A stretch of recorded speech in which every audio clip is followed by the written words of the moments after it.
Hey guys, it's Took1 Maxwell here and welcome to another edition of TW 2016's WWE Save. We're on to Battleground in 2019, which we are making a Raw pay-per-view for July, so their last stop on the road to SummerSlam. Now, for you guys, it's just another weekly video, but for me it's the first time I get a proper chance to book in TW for at least 2 weeks. I had a horrible run at work where it was 9 days working in a row, and thankfully some time off to get some booking done and get some recordings, get some momentum back, as hopefully now, with a good run of days off, pushing into SummerSlam, so having some good connecting storylines. As per always, I've been kind of looking about the forums, Grey Dog, just for kind of brainstorming ideas, seeing how other people are booking their shows.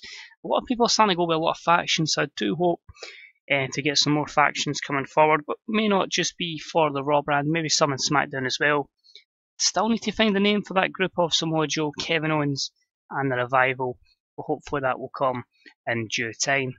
So tonight's pay-per-view, as we continue the build-up to get up to national and then so on and so forth. We're already over national level, but that won't be reflected for another 2 months and 3 weeks because of the decline in our ratings because we changed the product. So again, as we just continue to get some good shows, hopefully get the good ratings, we hopefully will have a good event here. 17 segments on the show, taking up 2 minutes, 2 pre-show matches as well. Fair enough, we do have one Iron Man match that will last over an hour. But we'll kick on to the show. This is WWE Battleground 2019 from WWE Raw. So we start the show in front of a sold out 23,000 at the O2 Arena in London, as of course the UK still has a far better amount of popularity. The wrestling industry is good in the UK and the economy is good as well. We're pretty much in the US at the moment at 0-0, so as that begins to grow, the company will grow as well. We start off in a decent pre-show match. Mia Yim defeats Nicole Matthews in 12 minutes and 6 seconds via pinfall. C plus 68, Mia Yim with a 69, Nicole Matthews with a 58, and the push of Mia continues. Next up, we've got a promo. It is the returning Carlito, who is going to be forming a tag team again with Primo, of course with Epico, I think it probably Dragon Gate. So just bringing the Colognes back together just to give us another tag team on the Raw brand, and an E plus 34 for the promo there, as Carlito shows his intent that he is back and ready to go one last run. And the matchup they were in was decent, but didn't have much heat, and it was Mexicano Dos Lucha defeating Carlito and Primo in 9:58 when Kalisto defeated Primo with the Del Sol driver. Carlito was the weak link here. We basically have to build him and Primo back up, and of course Carlito is 40 years of age, so they're going to suffer a few losses before we build them up, but we'll give them a good run down the line. C minus 58 there, a few negatives, but yeah, just good to have another tag team, another tag team that can put teams over, and we'll give them a little run in the future. On to the main show, and it comes up as a kind of promo, but really just documenting 2 big matches we've got tonight. We've got the 60-man Iron Man match between Samoa Joe and Daniel Bryan, as of course Samoa Joe wants to prove he is one of the more dominant forces in WWE and that he can take Daniel Bryan out. Kevin Owens is taking the Battleground seriously. He is going to be taking on not just Austin Aries and Zack Sabre Jr. per his feud, but also 3 other superstars will be joining him in a 6-way match. This is going to be a true test of if Kevin Owens can be the champion or if someone else will take his belt. So A-star 100, great promos from everyone, even though it should have just been a hype video. KO was fantastic, Aries looked good, show strong start, show got hotter, and yeah, perfect way to start their pay-per-view. The opening contest was about for the World Tag Team Championships, and it saw great wrestling and good heat. The Hardy Boys defeated the Revival in 11:45 when Jeff Hardy defeated Dash Wilder by pinfall with a Twist of Fate and Swanton Bomb combo. The Hardy Boys make the first defence of the championships. A very good B82 here. Matt Ware 63, Jeff 79, 2 good performances from the Revival. It got the crowd hotter, but again it's kind of showing, is there a bit of a weakness in the Revival? The Hardys are picking up a good win there, and you know they may be coming on with age, but they're certainly not declining in overness. I was going to say ability, but technically they would be. After the match though, they're celebrating the victory, and we have Catch Point run into the ring. Drew Gulak and Hot Sauce Tracy Williams come down the ring, beating down the Hardys, signalling their intent to become tag team champions. C plus 69, Jeff was good, Matt was underwhelming, and it just shows we've got a stacked tag team division on Raw. Next up, we've got a promo from Tommy End, C64. Tommy End basically saying, you know, he's been on Raw for a while, he's never really had many opportunities, he's not lost many matches, so in this championship match tonight for the European Championship, he's going to take the title back to Amsterdam, and he's going to fade to black, so hopefully a good performance here from Tommy End, or if you don't know him from prior WWE, he is obviously Aleister Black. Let's see how the matchup goes.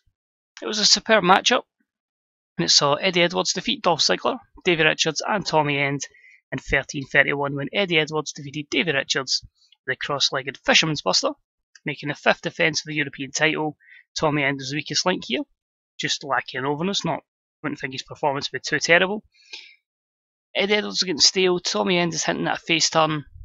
Because it's pay-per-views, I can kind of give away what we're going to be doing. If I was booking like show by show, and doing videos for that, I wouldn't give away what our plans are for Tommy End. Plan is he's going to morph from Tommy End into Aleister Black, and we are going to turn him babyface at that time as well and give him a strong push. So B-77 there, a couple of good performances, a couple of skill improvements of Rumble, and yeah, just a standard good matchup in the European division. Ziggler's dropping down to this just purely because of age, just makes more sense to him, help put people over. Next up, promo from Rusev. He's basically just moaning and just saying he demands competition. He's been the US champion, but it feels like he's being constantly overlooked. So B plus 88 for Rusev's promo. Matchup was superb. No storyline behind it, so again, this could have been a really good match should we had a storyline with it. He defeats Chad Gable at 11:40 with the accolade making his 4th defence of the title. Much better performance from Ruru than compared to Chad Gable. Really made it still in telematch as well. Both guys have struggled to book, I'll be honest. They thought the breakup between American Alpha would lead to things. Nothing really materialised. Rusev came off a win over Brock at last year's WrestleMania. They just didn't really go from there. But we'll see what happens. The main event is quite stacked. But hopefully we can give these guys, maybe we can give them a faction to put them over. You know, we have tried pairing up Rusev, Dana Brooke and Braun Strowman as some sort of weightlifting tag team or stable. No idea what name. Maybe the Kings of Strong or something, I don't know. To be determined. Speaking of strong people, Dana Brooke was defending her Women's Championship and about to had superb wrestling and great heat, but it saw Bayley defeat Paige and Dana Brooke in 1901, a triple threat match when Bayley defeated Paige with the Hugplex, or the Bayley to Belly. Bayley wins the Women's Championship. B-76, it does look like it's a poor rating considering the performances from the ladies. A 79 from Paige, from Bayley, a 78 from Paige, 82 from Dana Brooke. We did have to make Dana Brooke look strong. That's how over we've got Dana, but as I say, it just gives Bayley the championship. It means Dana Brooke will chase, and as I say, hopefully we can get another woman up to the level of Dana Brooke, which I can't believe I'm saying, but if we can get some more ladies over, then as I say, that B plus and maybe that A minus match could be around the corner. Bayley celebrates in the ring to a B minus 75. I'll change her gimmick. Overall, it's good to have Bayley as the champion again, and a good run for Dana Brooke. Hype video for Braun Strowman John Cena. Of course, John Cena did defeat Braun Strowman at the last pay-per-view via countout. Braun's basically said it's a fluke, demands that he gets John Cena again. And here they go, one more time. And they produced an exceptional matchup, which saw Cena defeat Braun Strowman at 18:29 by submission with an STF. A92, John Cena was visibly struggling at the end because he is getting on in age, which is worrying. Good chemistry between the two of them. The lack of psychology means this possibly could be an A-star match. As I say, the psychology would have taken a little bit of a hit onto the rating. Cena with an 80 performance, Braun with a 96. Of course, Cena's declining physical ability. He is dwindling down. The plan is probably to try and fit in one last championship reign, possibly, if we can, if the time is right and the match is right. Don't want to just shove a title onto him for the sake of it. He's at 16 just now. When will he break Ric Flair's record? That remains to be seen. But seeing his last run, gets the win here. He's still constantly improving. As I say, a few negatives there. Next up, Kevin Owens cuts a promo on Zack Sabre Jr. He's really cut a promo on everyone, just saying you're walking out of the Kevin Owens show. Kevin Owens has been champion since just after WrestleMania, since our April pay-per-view. He doesn't intend on letting this go. It's meaning more money for him, more money for his family, and yeah, he says the odds are against him, but he's going to prove he's still the best. And the match delivered absolutely spectacularly. I am absolutely buzzing at that. I didn't put it as the main event because I thought it would maybe flop a little. But it was an exceptional matchup that saw Kevin Owens defeat Zack Sabre Jr., Kota Ibushi, Austin Aries, Bo Dallas and Bray Wyatt in 29-13 when KO defeated Bray Wyatt by pinfall with the package piledriver, making the third defence of the WWE Championship. Could you imagine these guys in a WWE main event in real life? Well, two of them don't think will ever sign. One doesn't look good at this moment in time, but I suppose he's still young, and one is just poorly booked, the other is stuck in 205 Live.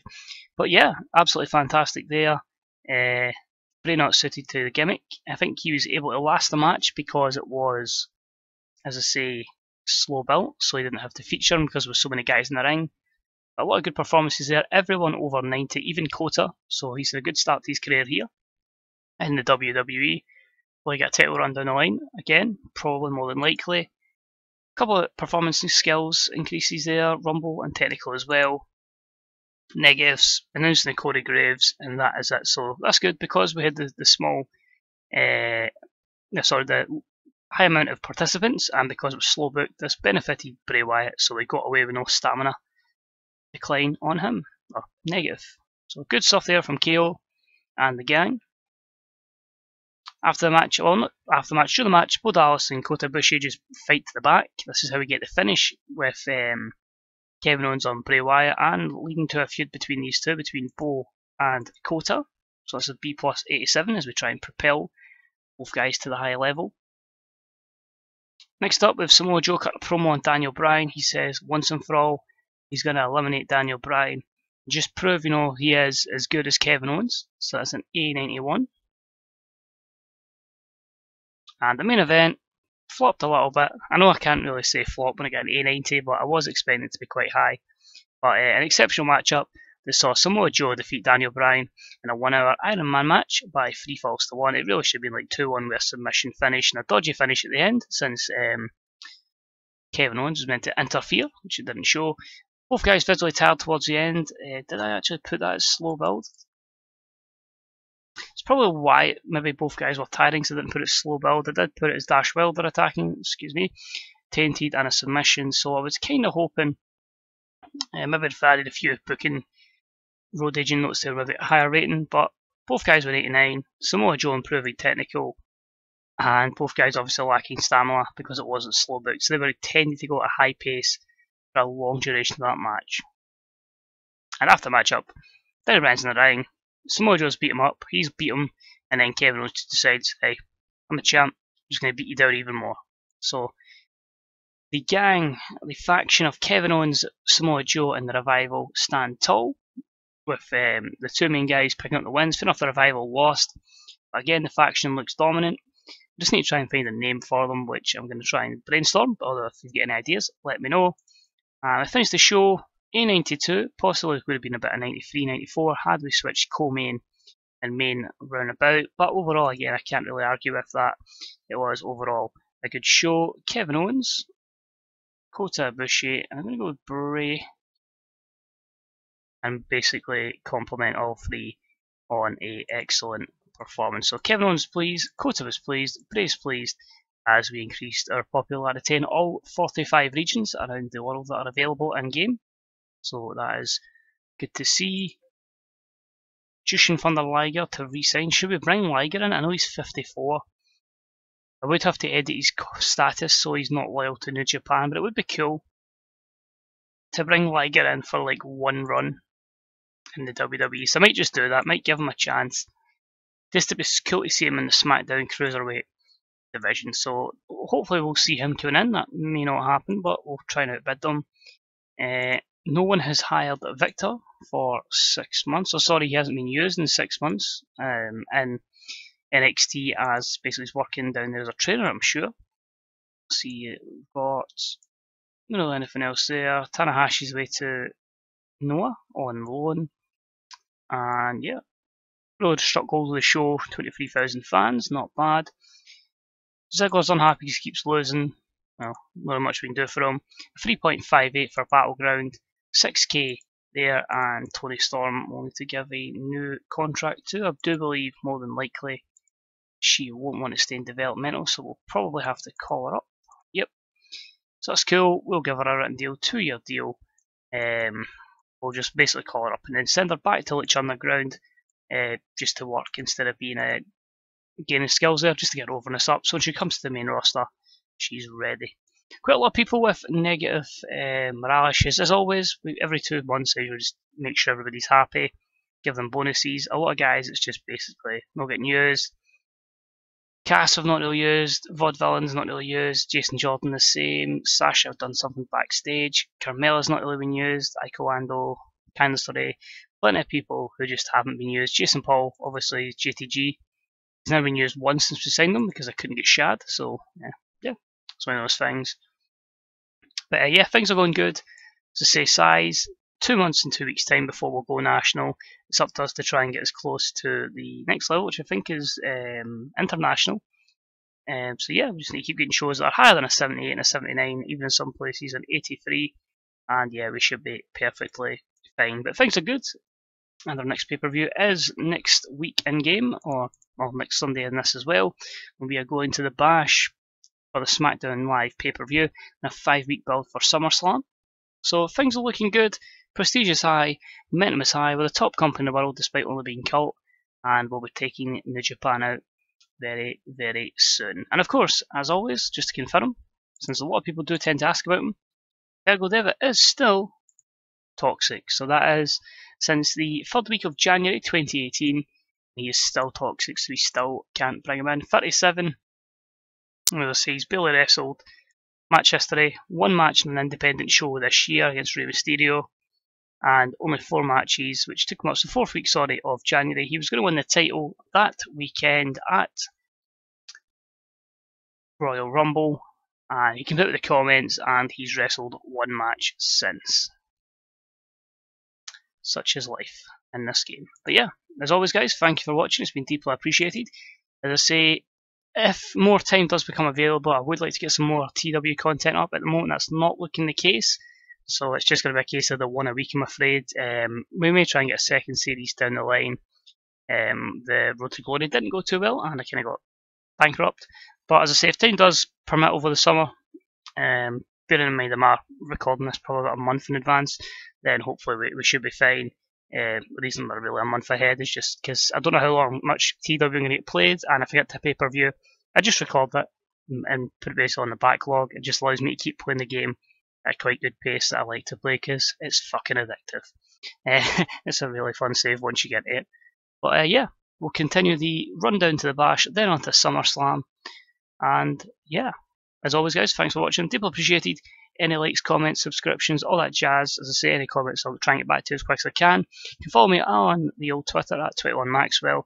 And of course, don't forget to check out the lovely people that are on the Grey Dog Software forums, written diaries, and of course a lot of guys that have got some smashing content, including the legendary Total Team Talk on the old YouTubes and the Fantasy Booker subreddit. Honestly, if you need some inspiration, get your ass over to Rick's channel, watch his stuff, he is the man. As I say guys, thanks as always, and I shall see you next time for some more TW and the WWE. Bye bye.